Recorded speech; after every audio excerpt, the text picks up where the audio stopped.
ప్రతి క్యారెక్టర్కి ఒక బీజిఎంతో ఇంట్రడ్యూస్ చేశారు. ప్రతి క్యారెక్టర్కి ఈక్వల్ ఇంపార్టెన్స్ ఉంది.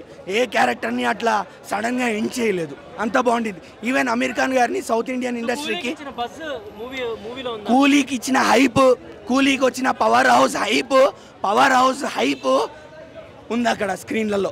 అంతే కథం, ఇంకేం లేదు, పవర్ హౌసే పెట్టి సినిమా అంత పెద్ద ప్రొడక్షన్ అంత పెద్ద డైరెక్టర్ పెట్టి మీరు ఎంత సింపుల్ క్వశ్చన్ అడిగారు అన్న, ఎలా ఉందని, ఎంతో బాగుందని అడగండి అన్న. ఇది correct question. Cinema full satisfied అన్న. అక్కడ తమిళనాడులో చూడండి అన్న, రోడ్లు అసలు ట్రాఫిక్ ఫుల్ జామ్ అయిపోయింది.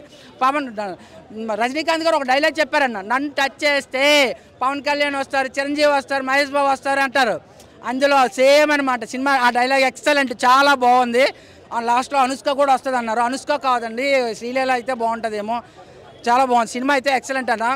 డైరెక్టర్ గారు అందరికీ మంచి స్పేస్ ఇచ్చి ప్యారలల్గా తీసుకెళ్ళారు సినిమాని.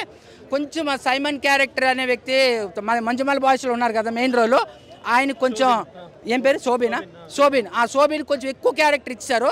కొన్ని సీన్స్లో ఆయనే హీరో అలా అనిపిస్తుంది అనమాట. అది కొంచెం నెగిటివ్ అనమాట. చెప్పాలంటే సినిమా బాగుంది. ఈ వయసులో కూడా సినిమాలు తీసి ప్రేక్షకులకి ఆడియన్స్కి అందిస్తున్నారంటే 100% ఆడియన్స్ వచ్చి ఎంజాయ్ చేయొచ్చు అని సినిమా.